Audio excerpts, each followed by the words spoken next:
Alright, welcome to today's adventure. Before we get started, what I'm going to do is I'll show you the map so you can see where we're at.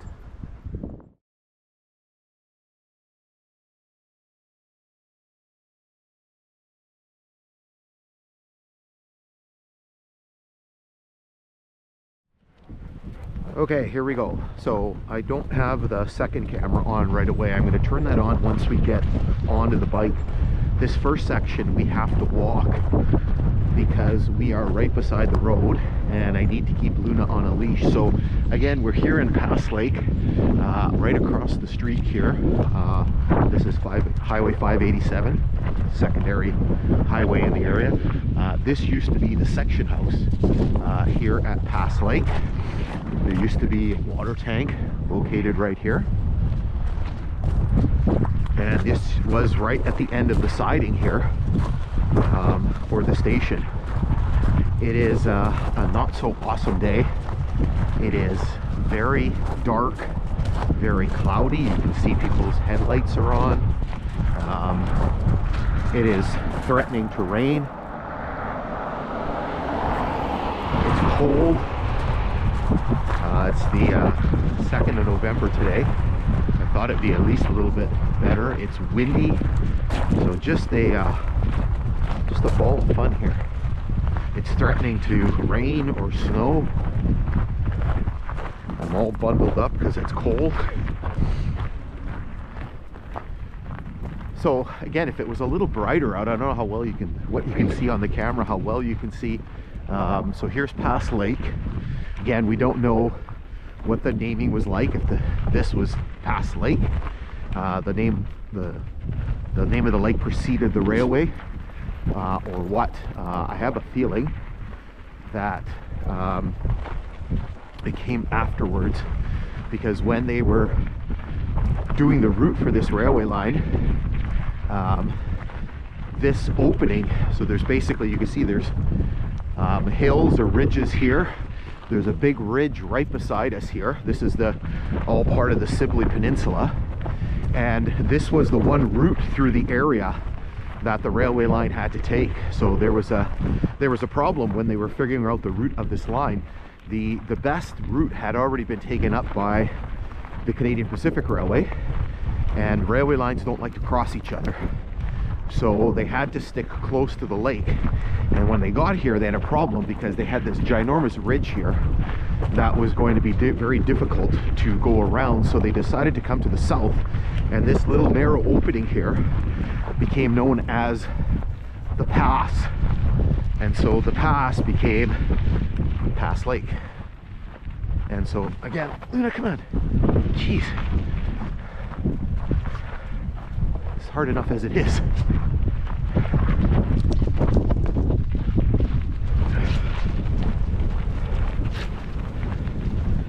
So we are literally just a short drive from camp. I forgot to look when I got here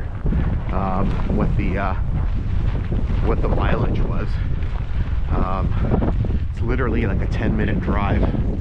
So here you can see a little bit, maybe you can see a little bit of the rock ridges here. Again, it's cloudy, but it's very dark. The dog is driving me crazy here. So here you can see the ridges a little bit better. It's going to be a very dark video.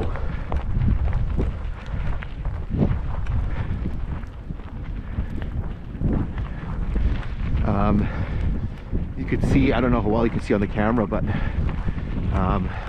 these ridges give you a little idea of the nature of the rock here. So this peninsula that juts out into the lake, again, is known as the Sibley Peninsula. The rock that makes up this area is known as part of the Sibley group, and it's a sedimentary type rock, which is not as common in this area. And you can see that it's very shale-like. It's all kind of layered. And again, it gives you an idea, one of the reasons why they had to find a route around here, because this ridge goes all the way up to where the Canadian Pacific tracks are. Canadian Pacific tracks are by the... Come on. or by where the main Trans-Canada Highway is.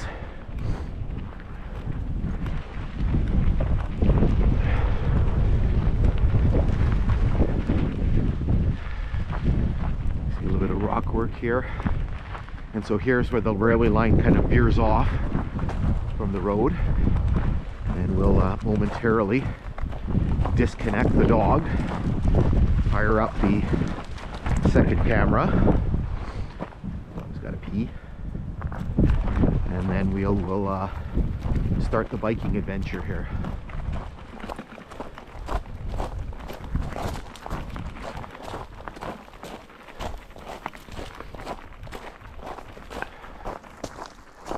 Just get sufficiently in away from the road here that the dog isn't going to take off on us. Okay, so we'll just pause here for a second so we can get everything fired up. All right, let's get rolling here. I might need to stop in a second here just to check the front camera here. Hopefully it's aligned okay.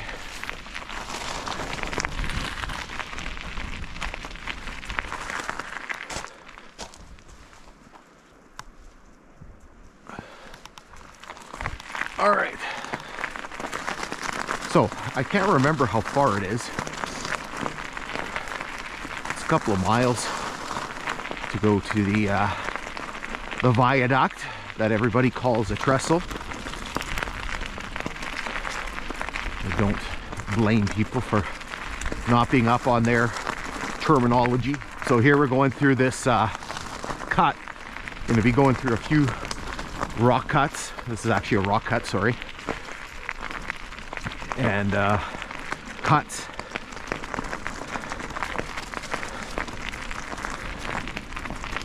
It's a fairly well-traveled section of grade here.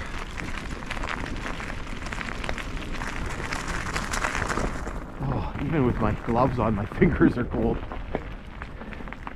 So again, you can see the nature of the rock. Very very layered. You'll see a little bit better coming up.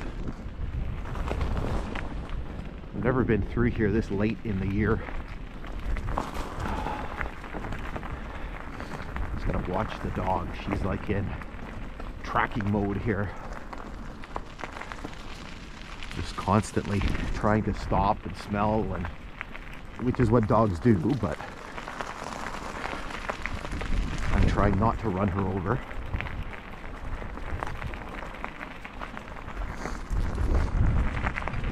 So I got my watch running here, so, and the GPS here, so give you an idea how far it is once we get to our destination. You can see some more rock here. Again, so what we're doing is we're skirting along the side of this ridge, and then we're going to veer out and begin crossing the Blend Valley, the Blend River Valley. I forgot this line, how much ballast there is on here. I've been the last couple years working the old Grand Trunk Pacific line, the Graham subdivision, and there's not really this ballast. It's been sort of graveled over, so it's a lot easier to bike on, easier on the dog's paws. Here we're kind of getting out into the open again. You can hear the wind starting to kick up. Sorry, let me just pause for a second here. Check the camera. Come on, Lune.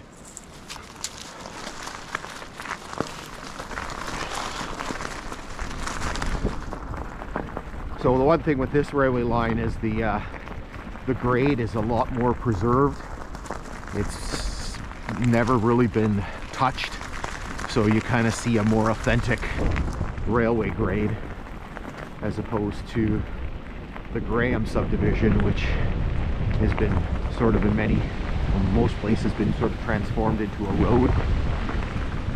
You can see how windy it is. The wind's just howling. It's It's not really affecting us because it's a south wind. So it's kind of at our backs, or at least it's supposed to be. South-southwest wind. It's kind of probably ricocheting off the ridge here. So again, we're just constantly in this sort of right-hand turn here as we go.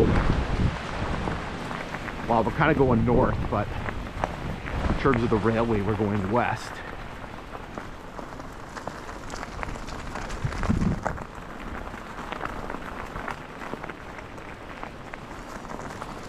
Yeah, I'm coming.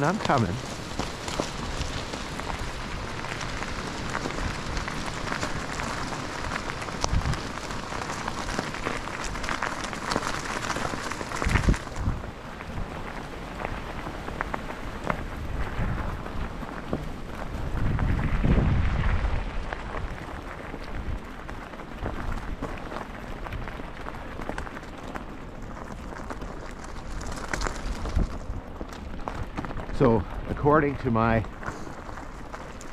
phone, it's 8:24, but we just had the oh so awesome time change, which I'll talk about in a minute. Here you can see a little bit better the cliffs, so you can see how high they are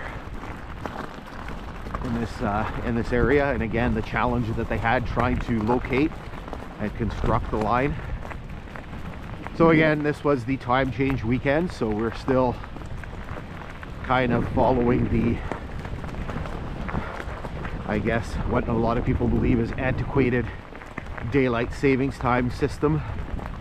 So we just fell back, or we falled back.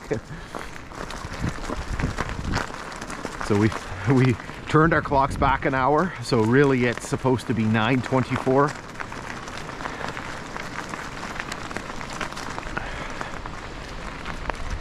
So that means that it's going to be dark quite early tonight, and it's going to be like that until March.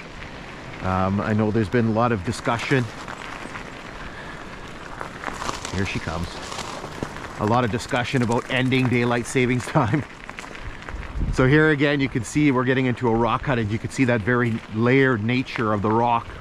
Very, very shale-like in its appearance.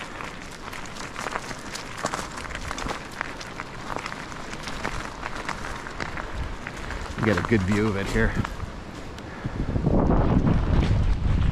There's another cut we're going to be going through, and you'll see it like that. You can see the height of the cut as the wind whips along. Again, it's at our back, so it's going to be a cold ride back.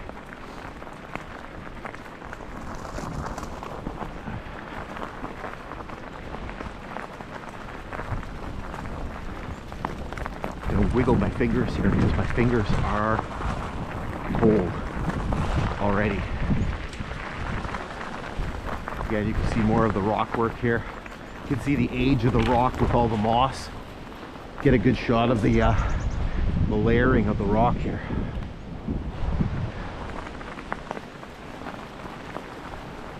I mention this a lot when I do the exploration series. One of my interests, when one of the things that I find very interesting and very fascinating when we explore these old rail lines is I always marvel a bit, and I always sort of think a lot about the engineering and the surveying for the line. You know, how they came to the decision to put the railway line in a particular location, and you know, why they decided to curve around one feature here and then, you know, make a, you know, blast a rock cut there, or, you know, put a tunnel in. There is one tunnel on this line. It is much further to the east, north of Nipigon at McDermott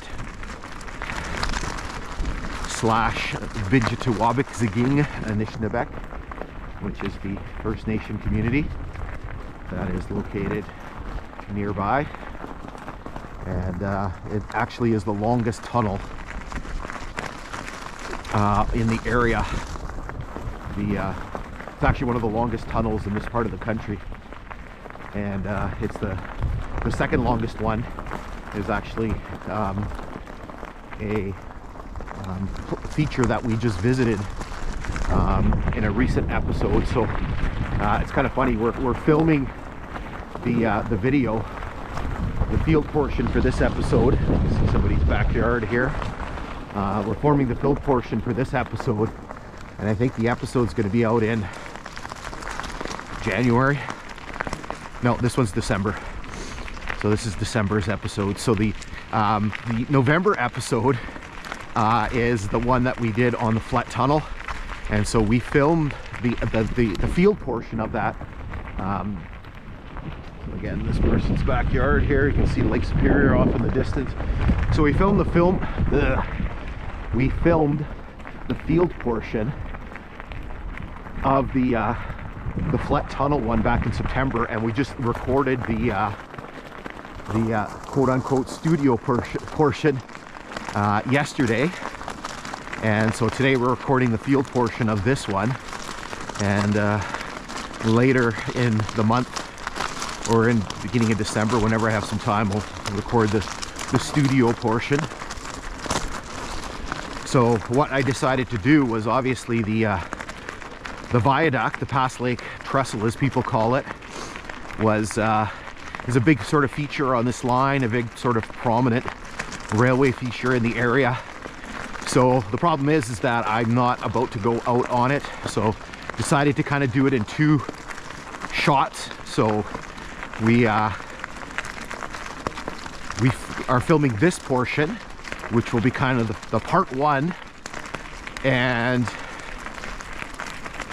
then what we're going to do is we already filmed the part 2 of the 2-parter back in August. So essentially we rode from the viaduct to Nelson Road. So here we're going from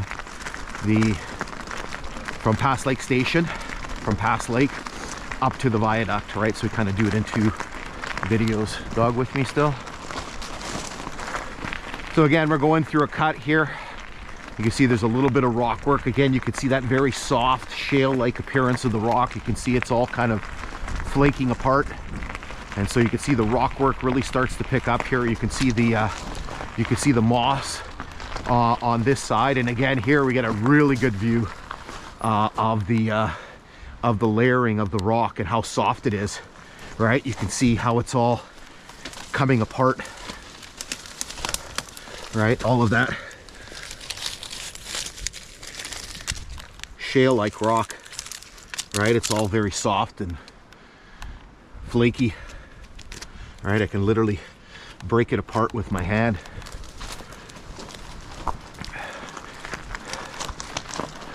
Certainly the clouds let us see the rock cuts very well here. It's kind of funny when you're out in the open, it's cool. You get into these sheltered areas and it's like I'm warm.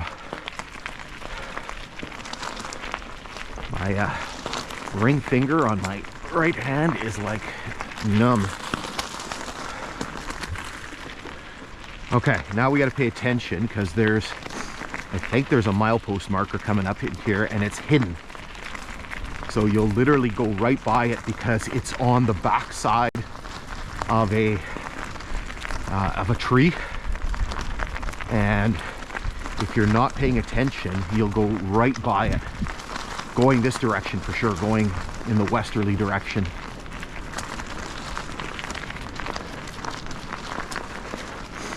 And I literally did that in the exploration video where I went right by it. I actually did this section twice. I've actually been on this section quite a number of times. So there it is. Now I know I'm looking for it. So there is the milepost marker, so milepost 172. And so that is the mileage on the Kinghorn line, which was the final iteration of this line. And so the line went through several changes. And so originally it was, this part of the line was the Nipigon subdivision of Canadian Northern Railway. And the section to the east was the Long Lake subdivision. When CN took over, this section in 1922 became the Dorian subdivision. The section to the east became the Long Lac subdivision. And then in 1924, CN opened what became known as the Nakina Cutoff. So basically CN was an amalgamation of a whole bunch of old lines. And one of the things that they started doing was trying to consolidate the lines because there was a lot of duplication. So at Long Lac, which is to the east of here, basically east of Geraldton, originally the name was Longue Lac, which was the French word, and Long Lac was sort of a anglicized corruption of the name. Long Lac meaning basically Long Lake en français. And so the thing was, Long Lac was 30 miles south of the more northern line through the area, which was the old NTR, the National Transcontinental Railway, which had been a partnership between the Canadian government and Grand Trunk. And so what they decided to do was they were going to build a 30-mile piece of line between Long Lac and the former NTR up to a place called Nakina. And what that was going to do was that it was going to allow the line to basically bypass this area, to bypass Thunder Bay. So by cutting off at Long Lac and going up to Nakina and then going over the NTR to Winnipeg, they would save 100 miles as opposed to following the Canadian Northern route into what was at the time Port Arthur and Fort William, and then back to Winnipeg. And then the grades were better as well, because the Canadian Northern, in coming to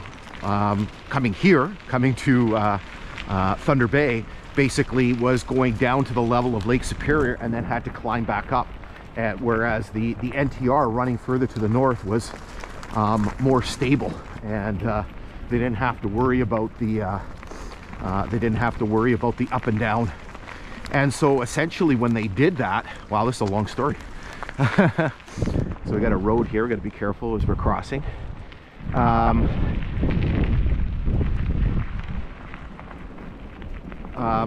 By doing that, basically relegated this line to becoming a secondary line. So here you can see a marker for a culvert. You can see that there's these white posts, and here's another one. And actually we have a really neat culvert here, and maybe what we'll do is I will show that to you. Let me pause this camera here and let's carefully go down. Anyway, as we go down, I'll finish my story. So basically relegated this piece of line to secondary status, and therefore the name of this line had changed, but the line, everything from Long Lac to what used to be the divisional point at Jellicoe was changed. It became the Kinghorn subdivision. So you basically had this small Kinghorn line from Long Lac to Jellicoe, and then you had the Dorian subdivision from Jellicoe to Port Arthur. And in 1960, oh crap, they were merged into one line. So we have a really interesting thing. So this is a stone culvert, and there's a couple of these on the line. A couple big ones. There's some smaller ones. So this is original construction. This would have been done afterwards. See, what you can see, they've taken the native rock, and what they've done is they've stacked it up to form a twin culvert. Now this side is plugged, that side is open. There's a big pile of debris, because what happens is the creek comes and then turns on a very sharp angle to come through the creek, and all this debris is piled up. So this side is plugged, this side is open. But again, just really neat to see this construction. You can see the nature of the creek here flowing in between the native stone. Again, really neat to see, and that's a really neat little culvert. Now we got to get back up again. So I don't know if I finished my story. So basically you have the Kinghorn and the Dorian subdivisions, and in 1960 they were merged into one line. called the Kinghorn, and so the mileage on the line changed. So the original mileage on this line was 49.7 miles shorter. So that milepost 172 marker that we saw, we have to subtract 49.7 miles from it to get the original mileage. Okay, let's continue on. So here's where things get a little interesting. As we pass this road here, where you can actually still see some ties, so you can see some ties still on the road after 20 years. So it's been 20 years since this line was shut down. This area was one of the first areas to see the rails pulled. The rails were pulled out of this area in 2007. Now you can see what's happening is all of the alders are growing up, kind of starting to block the route. Maybe somebody will come through at some point and hack these things down. And it's difficult for me to bike because I have to ride right in the middle, right on the hump, where all the ballast has been pushed up, so it's a little tricky to keep my balance. All right, so it opens up again here. We get into a cut.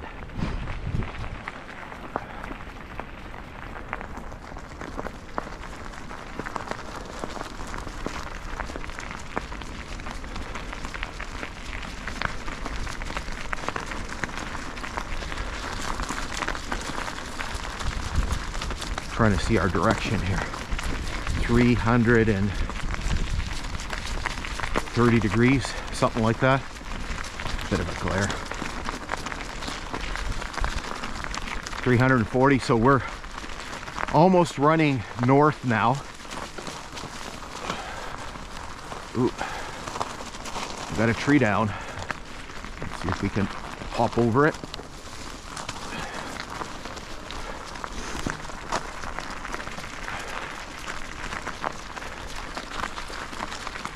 Yeah, we're running 350 degrees, so we're going to be coming almost due north soon. Again, goofy day because now I'm like warm. I won't be on the way back because we're going to be going right into the wind, and even though it's a south wind, it's not going to be warm. Winter is coming. You can feel it. I was out at camp. Needed to do a few things there, and I still need to do a few things. Probably next weekend. No, none of the boys were available to help me. Needed to pull the dock, the aluminum frame for the dock out of the water. But there's a couple other things that I needed to tend to.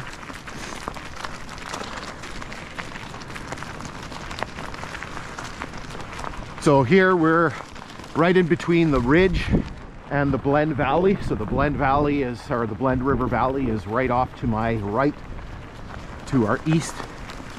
And again, we're running, I don't know, 10 degrees, something like that. So not quite north, a little bit more west of north. We're going to curve here in a second, and then we're going to run through a golf course, believe it or not.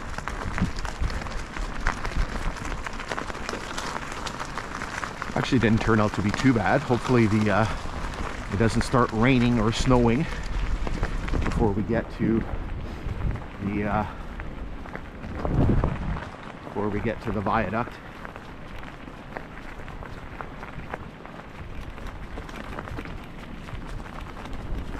This says, what does the GPS say? 3.34 kilometers. I knew it wasn't super far.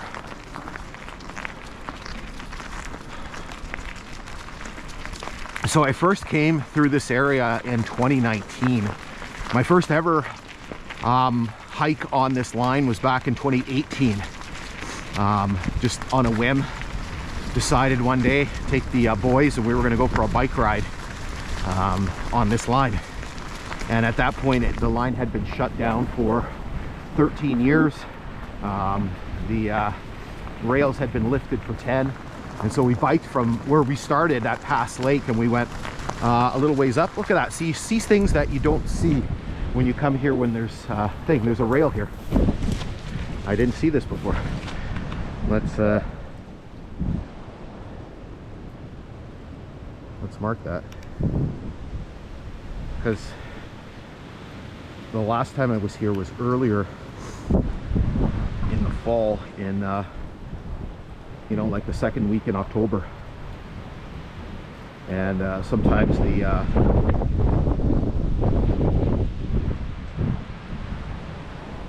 the vegetation is up and you don't see things, so there's a rail.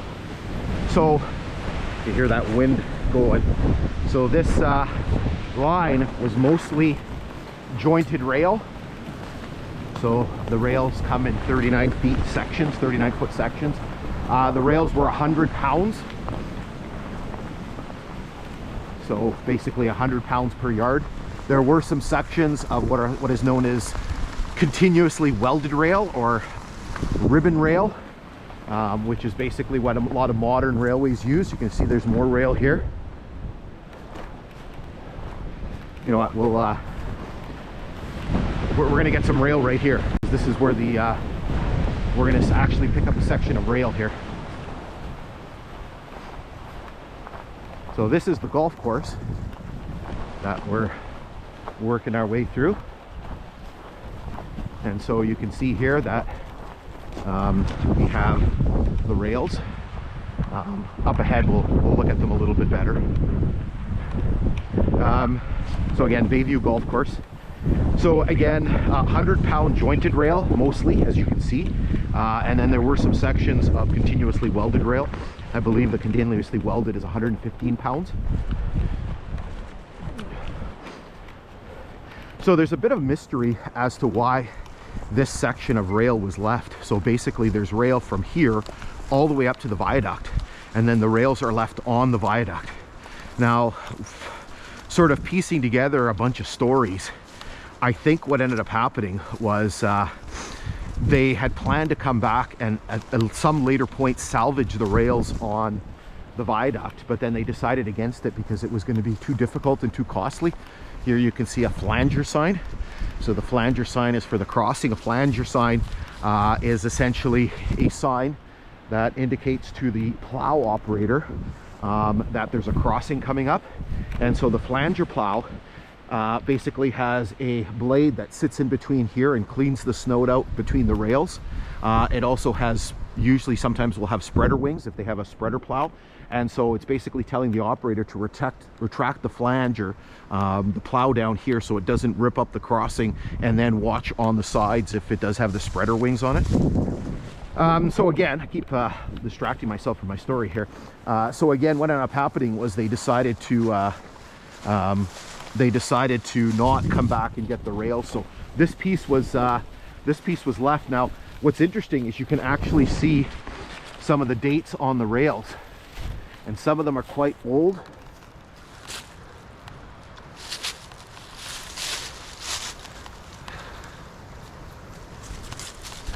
Can't see very well.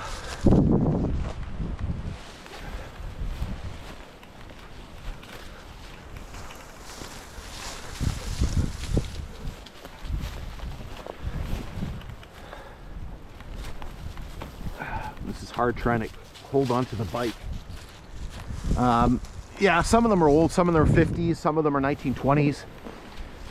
Again, it's hard to see with the lack of light here. Okay, let's keep plugging along here. You can see that we have a tree down. Because of the rails, this section doesn't see a lot of traffic, and so it is quite grown in, and it's getting worse.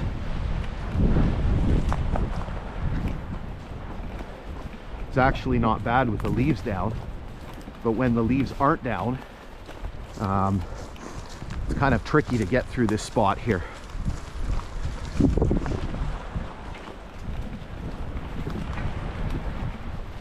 Come on, Loon. Come on. Jeez.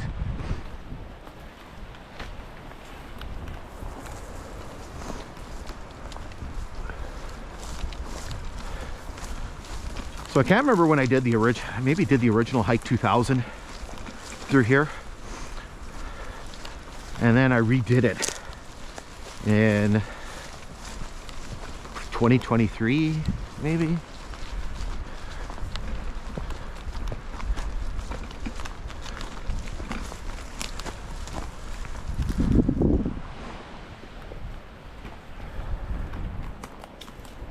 You can see what's happening. The ties are starting to disintegrate here.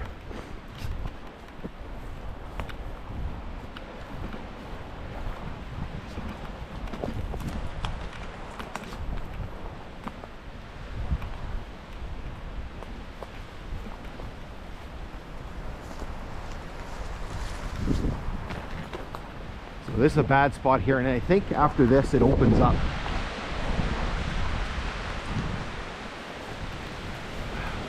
I'm gonna need to get a drink.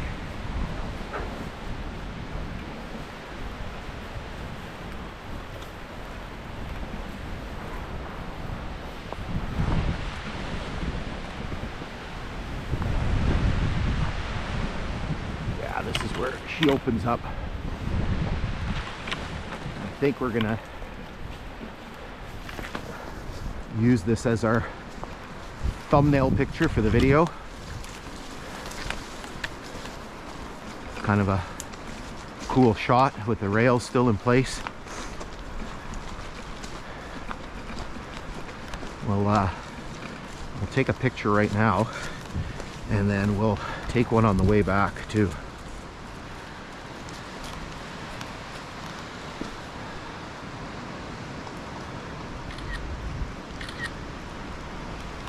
Come here. Come here. Trying to get the dog's tail out of the picture. All right, we're kind of in our last little stretch here. Now this is where it gets interesting, because we're going to be riding on the ties, and it's going to be bump, bump, bump, bump, bump. The camera does a pretty good job. The main camera does a pretty good job of evening things out. I'm curious to see how the point of view camera here does. Kind of sounds like we're a train. Chug, chug, chug, chug, chug, chug. Kind of quite funny.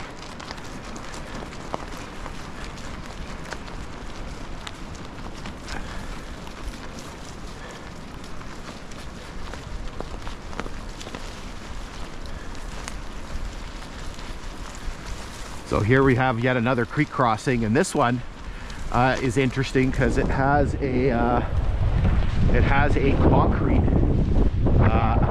culvert, and if you check out the exploration video, you'll be able to see that. So I can see that we've got a problem coming up, because there is a tree that is down on the grade, and that's going to be interesting to get through.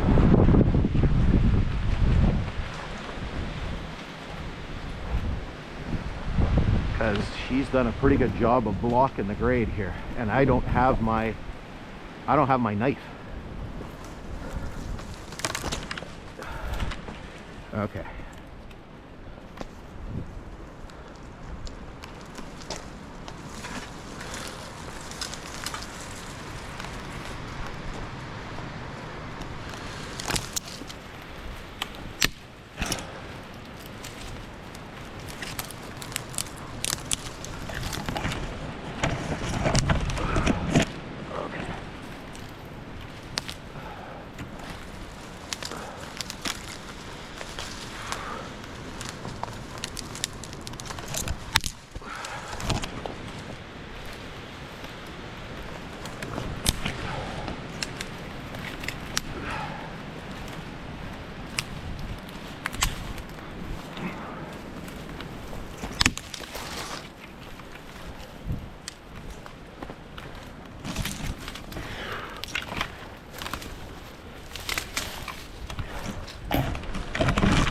Jesus.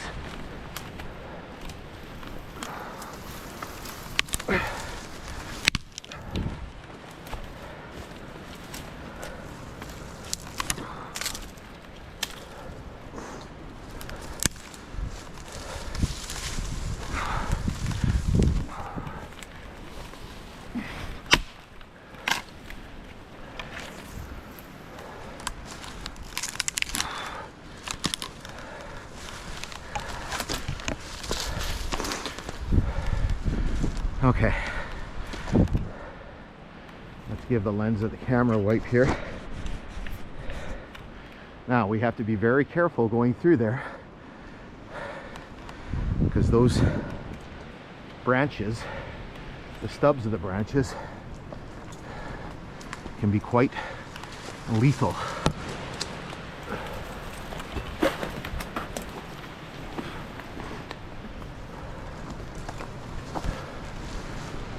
Okay, so we're in through yet another rock cut, getting more and more grown in all the time. You can see all of these trees growing up right alongside the grade, almost like in a perfectly straight line. And they get taller and taller every year.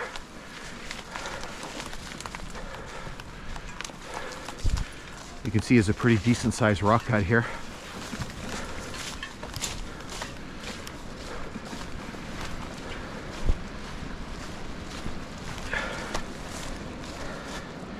Just over 4 kilometers we've done. Again, you can see that layered rock.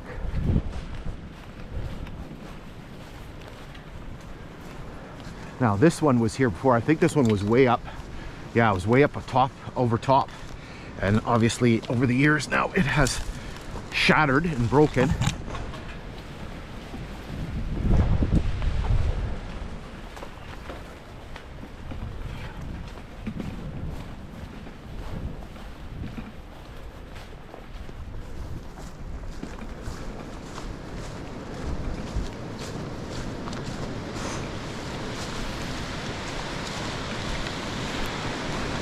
So let's see if we can hop back on the bike here.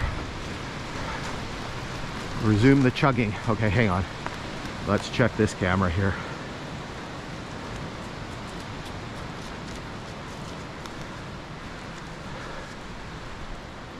I think it might have gotten moved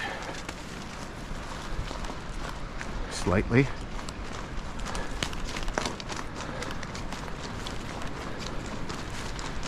Oh my.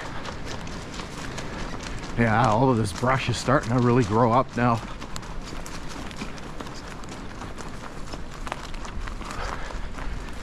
All right, so we've arrived at our destination.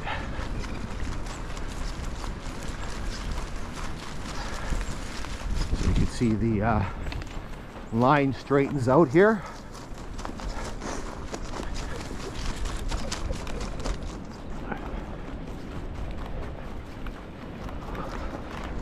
Wow, that's bumpy.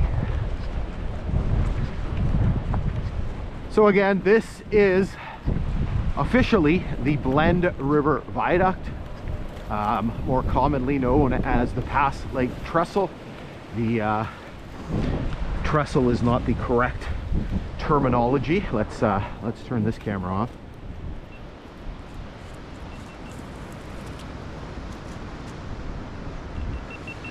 Because it is not a trestle, it has the piers, and so that means it is a viaduct.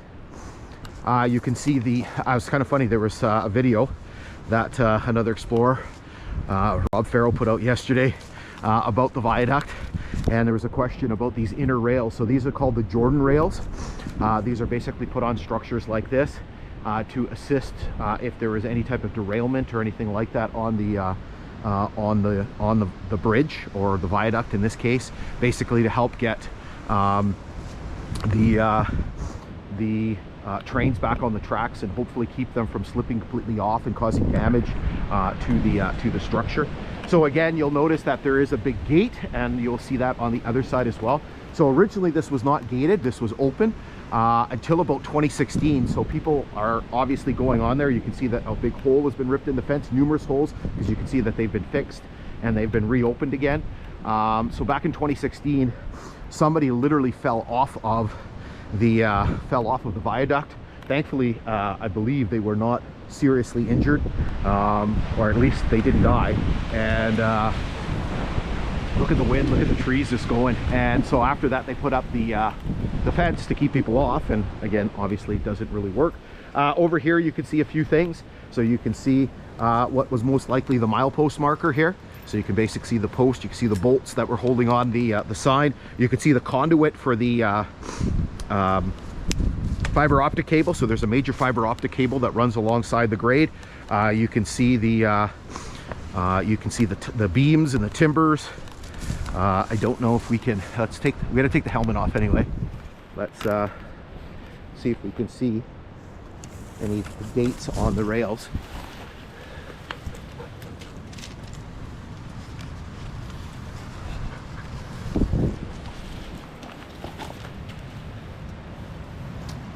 This is a 1928. This is a 1928 one. This is Algoma steel. 100 pounds, 1928. So this is a very, very old rail. I'm surprised people haven't taken these up, because pre-1945 steel is in very, very high demand, because it is non-radiated steel. Oh, there's a few little snowflakes that are coming down. After the atomic bombs were dropped at the end of World War II, all of the steel that's produced now has a slight bit of radiation in it, and that is not sought after. It degrades in some way, shape, or form the quality of the steel. So here you can see, I'm not going to go through, you know, I don't like heights. So here you can see the viaduct. There's a big tree growing up, so it makes it kind of hard to see. But the viaduct itself, again, is the longest railway structure in the central part of Canada. It is 2,258 feet high, and 2,258 feet long, 130 feet high. Was built in 1912, actually built in a ridiculously short period of time. They began working on the substructure, the piles, and the concrete pads in May of 1912. And then they began erecting the steel superstructure. And they basically were done, the steel superstructure. The last span was placed in December of 1912, and the first train rolled over here in, I think, the 13th or the 14th of January 1913, right? So just built in an astounding period of time. So again, check out the exploration series video. You'll be able to see a little bit more. We have basically one video on this side, one video on the other side, and we did a kind of a really different video looking at the structure itself. And we did it with a lot of drone footage. There was a lot of footage and information about the line itself. So make sure that you have a look at that. There was actually, and if you go to my website, so there's a link in the video description for my website. If you go there, you'll actually be able to see more information about the viaduct. You'll be able to see some pictures. There was actually a guy that was very lucky not to have been killed when they were building the line, because he actually fell off the viaduct and thankfully landed in a very, very soft piece of ground and survived the fall from the top of the viaduct. So here you can see the concrete work. Again, this is most likely original concrete work dating back to 1912. There are quite a number of steel piers that support the structure. So I don't know how well you can see. It's probably very backlit. Here you can see tie plate, the spikes. Look at all the tie plates down here. And so here you can see, wow, lots of tie plates. Here you can see one of the supporting piers. There are quite a number of them. There's several different sizes of towers, obviously, and there's several different lengths of spans, right? The actual spans of the steelwork. So again, this is original 1912 steelwork. You can see the massive size of the feet, the pads, and the towers themselves. This viaduct was actually one of the reasons why the line was shut down. Apparently it needed some extensive repairs that CN wasn't really willing to do. There was some work done in the 1970s. A local resident told me that I guess some of the pads, particularly in the middle part where it's kind of sitting on very sort of swampy ground, some of the pads, because there's piles underneath them, I think were subsiding. And so what ended up happening was they were pumping concrete underneath them to basically support them and keep them from settling even further. And so there was a time there in the 1970s where there was a speed restriction on the viaduct. Trains were limited to 10 miles per hour because of the concern about the stability of the viaduct. We'll go down here a little bit more, and then we'll wrap it up here. So again, you can see how they're kind of set on an angle. Up above us here, you can see the main structure needs a paint job. You can see the fire barrel platforms. So again, this line was shut down in 2005, and CN still holds on to it because, again, there is a major fiber optic cable that runs alongside the grade. Now, various groups have tried to convert this into a trail and have as of yet been unsuccessful. I know the local municipality here, so we are in the municipality of Shunya, which is the adjacent municipality to the city of Thunder Bay. They've been actively talking with CN to convert this into a trail. This would be a fantastic recreation trail. Basically, you could go almost from Thunder Bay all the way to the adjacent township, which is Dorian. This would obviously be the crown jewel of this, crossing over the viaduct. You get some incredible views of the lake in the process. So in any case, this brings us to the end of our little jaunt for today. Okay, so we got a little bit of juice left in the point of view camera, the selfie camera here. So let's record a bit on the way back. Why not? Chug, chug, chug, chug, chug. I don't know what the cameras do in terms of evening this out. Man, this is bumpy.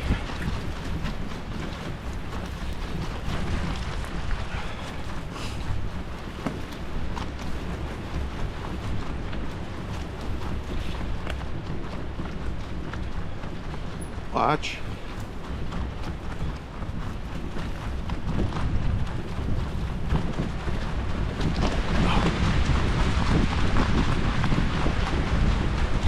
So bumpy.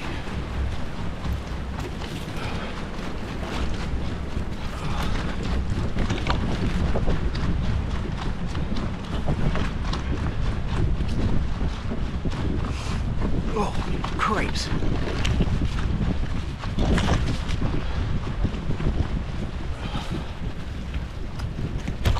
Come on, Loon. Go. All right, I gotta hop off.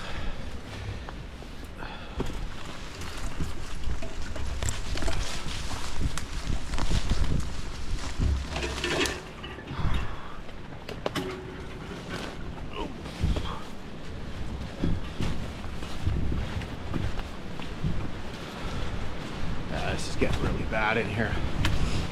Pretty soon you're not going to be able to. Watch out. Pretty soon you're not going to be able to get through here.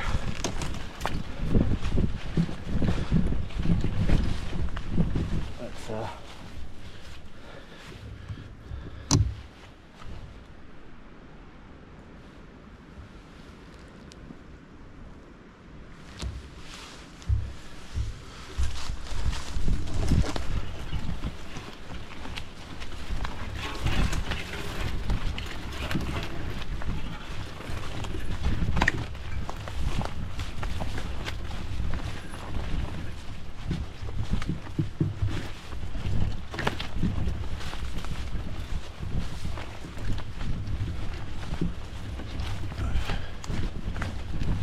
this damn spot again here.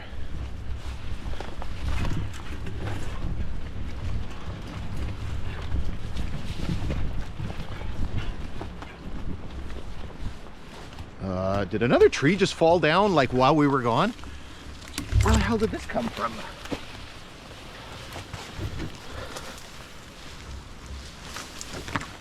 Like a tree just fell down while we were gone.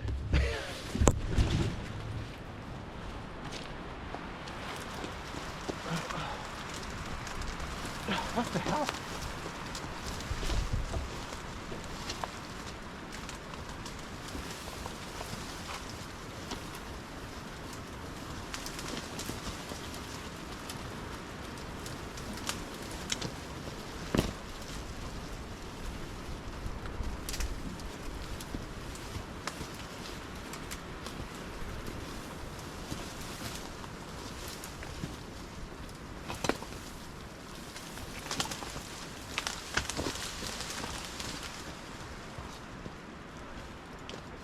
The frick?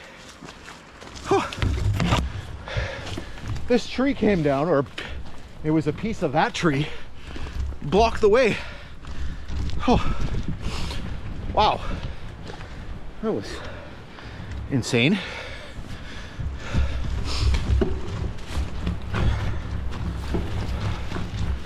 All right. Oh, come on, jeez. Always something.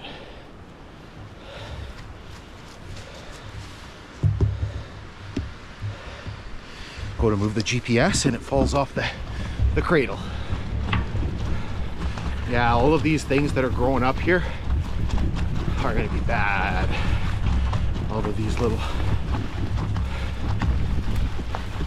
sticks, branches, trees, whatever they are.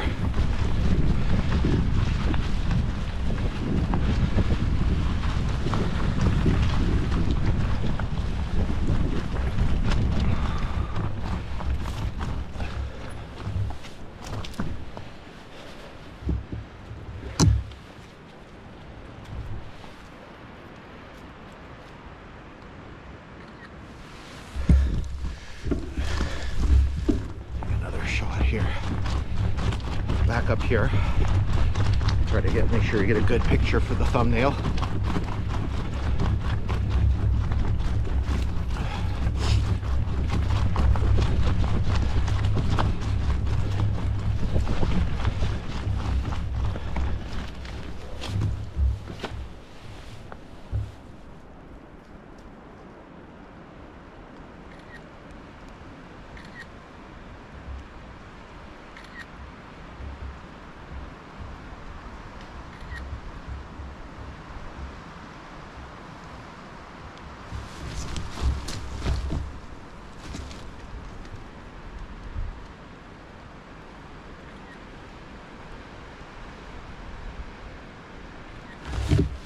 All right, hopefully we got a good one in there.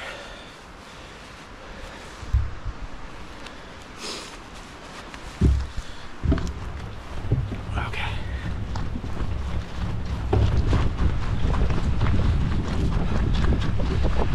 This is dumb because I'm overheating with the layers I have on, but when I know I'm gonna get into the open, it's gonna be cold. All right, I'm gonna hop off the bike again.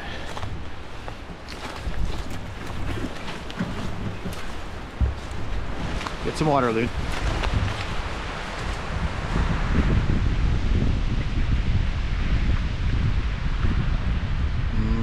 Ditch water.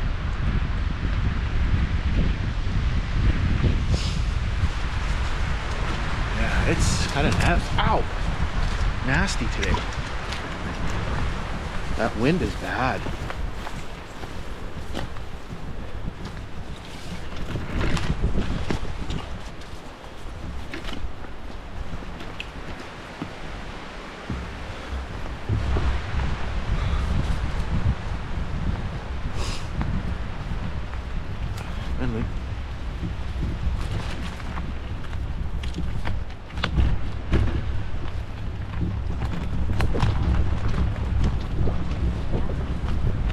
I think we've hit 5 kilometers. Where are you going?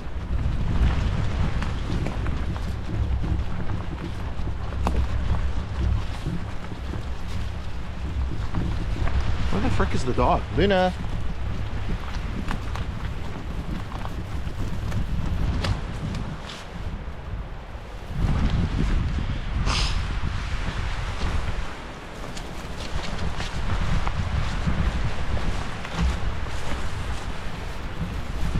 Come on.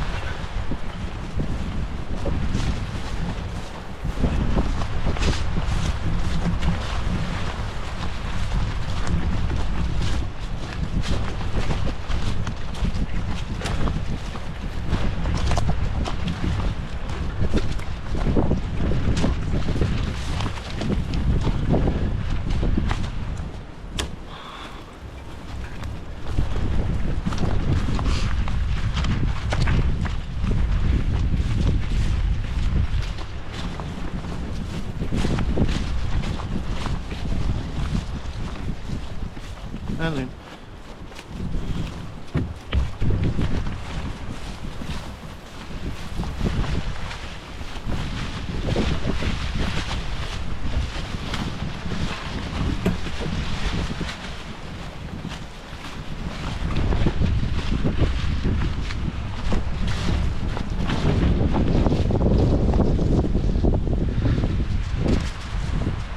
okay, let's ooh, see, it's nasty out here.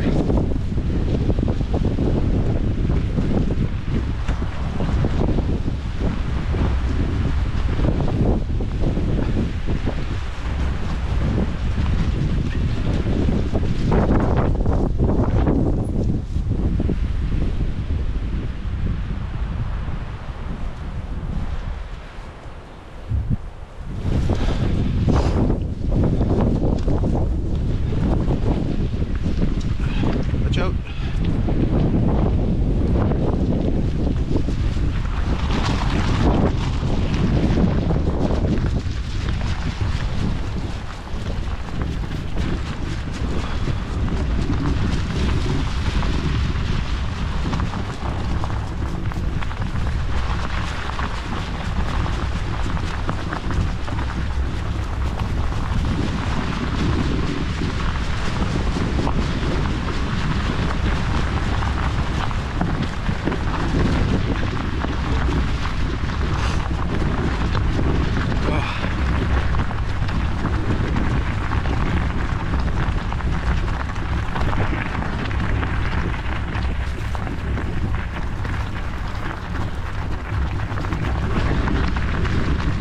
At least for now,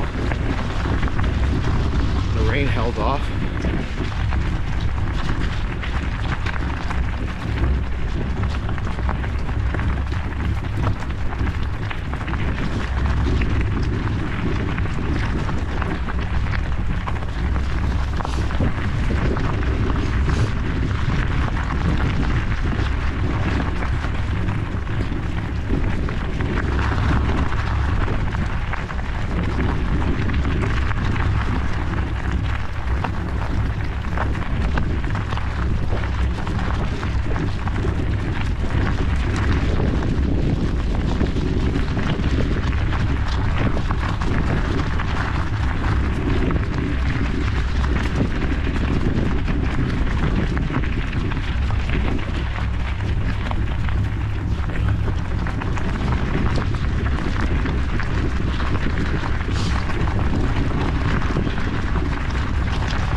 This way you can see a little bit of Lake Superior.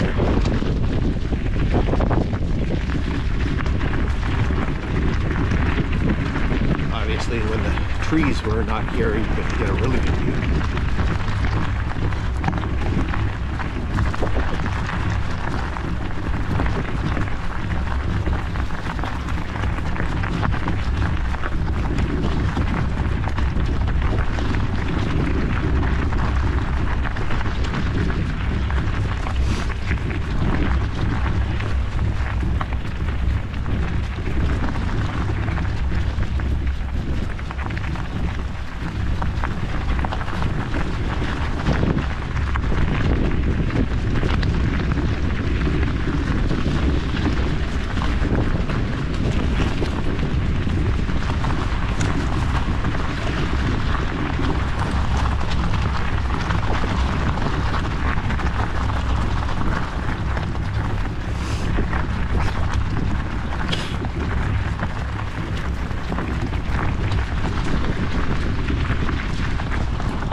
this railway line did pass through some very beautiful areas. This is one of them. Not the best area, but one of them. The west one has to be Orient Bay by far, which we've done an episode of Extra Credit on.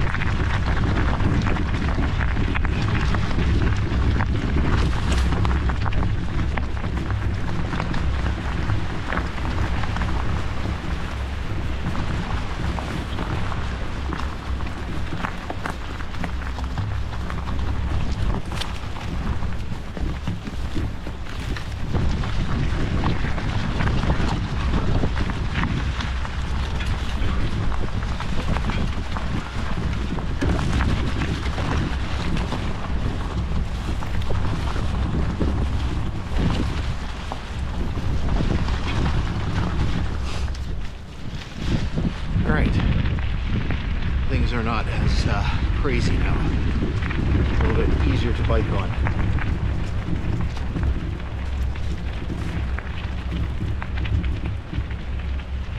Hang on a second. Just curious. I saw something here. Haha. It's kind of funny. I was I was looking.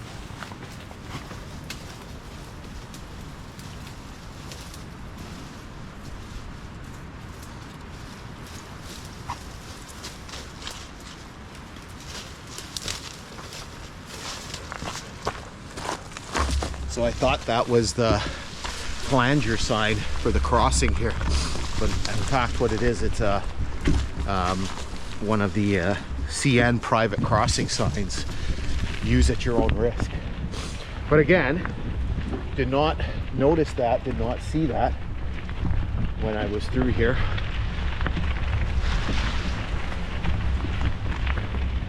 Again, when the leaves are down, you get a much better view of things.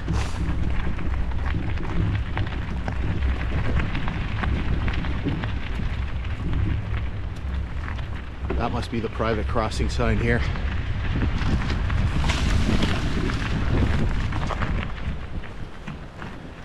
Yeah, that must be the private crossing sign for this one.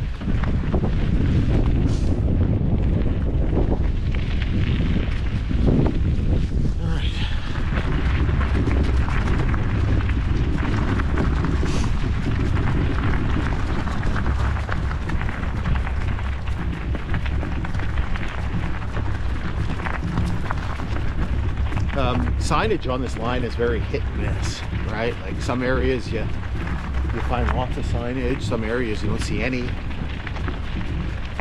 Hey Loon, we should switch sides. You go on that side. The ballast isn't as bad on the other side.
Which is really 1027. Oh, there's a partridge on the grade.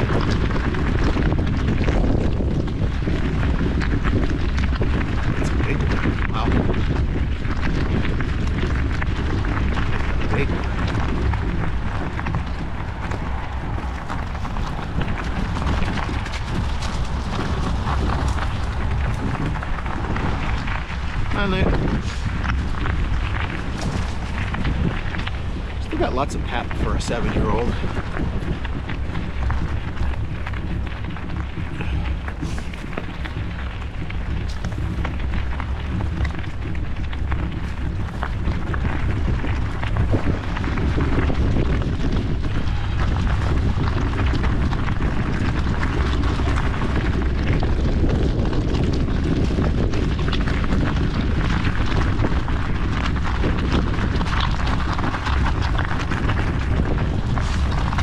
Into the rockets.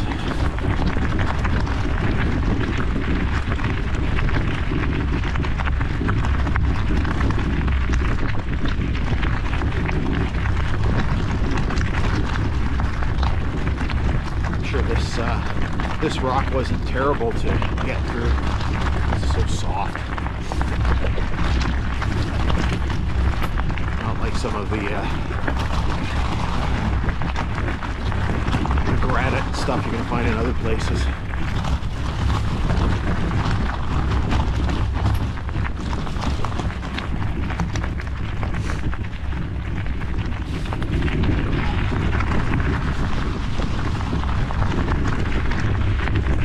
You have to reach down the helmet to keep it tight on your head, but then it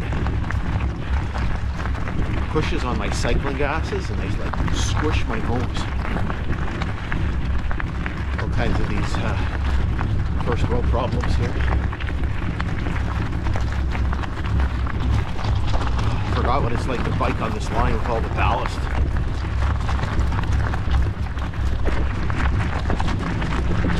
It's bumpy and it's uneven.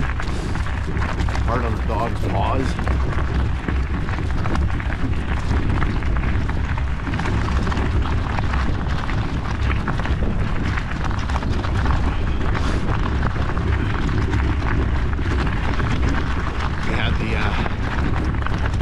Front-facing camera, you get a nice view of the ridges here.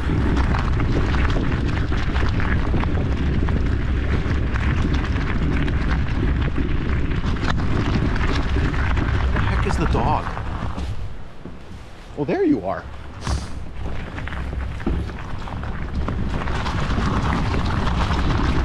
Looking back to find it, right?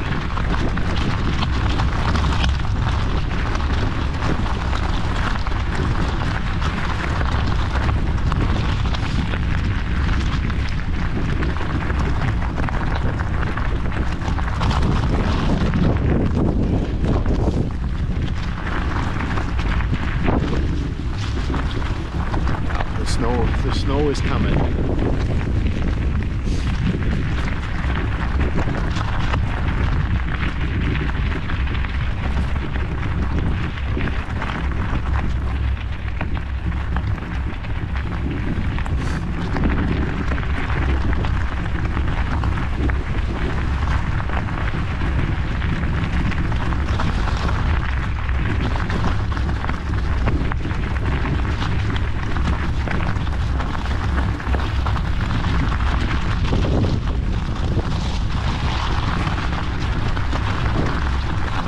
Be able to do stuff like this until May.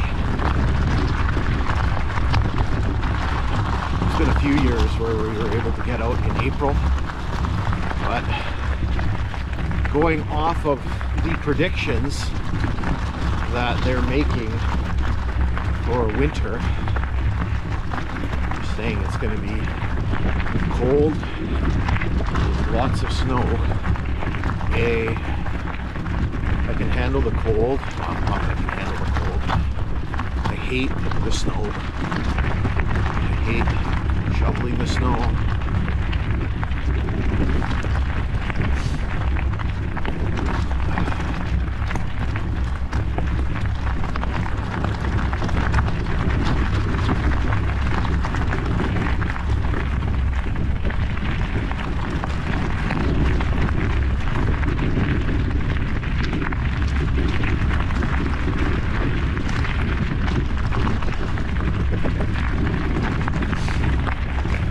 See what the weather gods bring.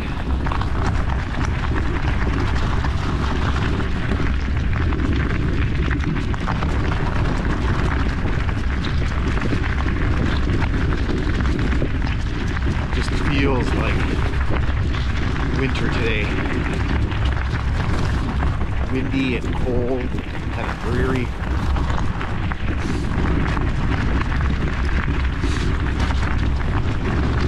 Oh, there's a spike just rolled over.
.25 kilometers.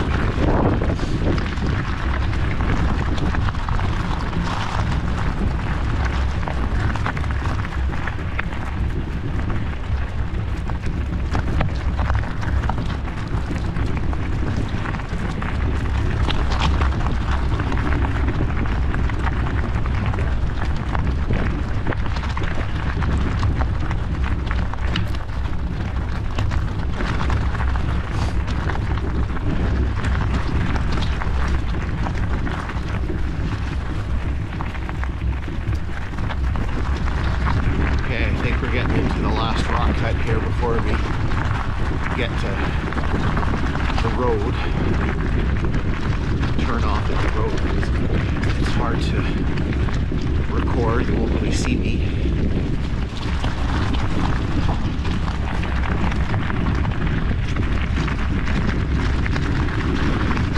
Somewhere in here there was supposed to be, I looked a bunch of times, there was supposed to be a milepost marker. It's supposed to be milepost 171. I looked here and didn't see any trace of the milepost marker. There's actually quite a few in this area here, especially on that side.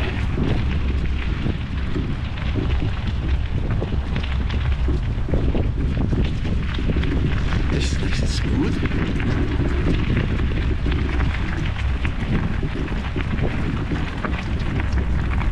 And we're back into the boat.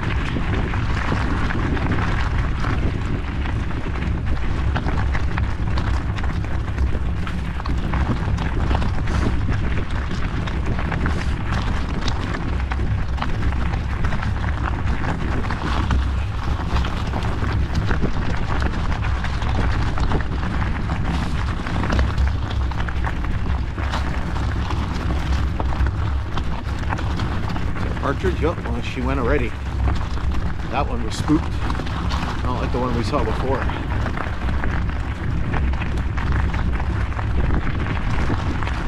Ran that one over.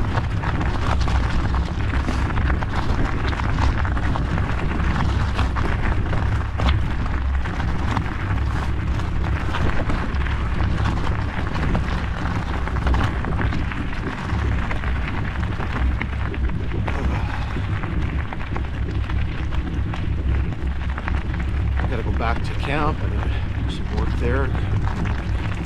For lunch, head home.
scared the dog.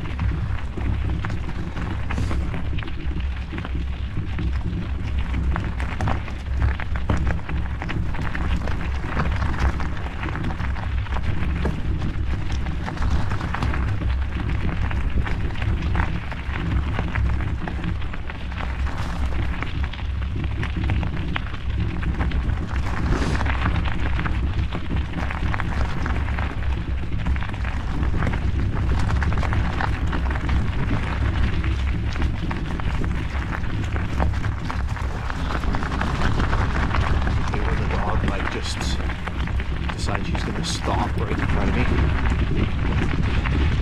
I don't like crashing or running the dog over. So around here somewhere is supposed to have been milepost 171, but I looked and I looked and I looked and I did not see any trace of the milepost marker.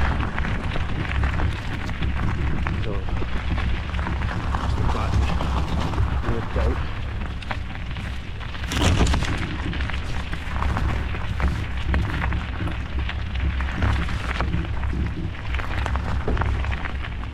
Alright, so this is it.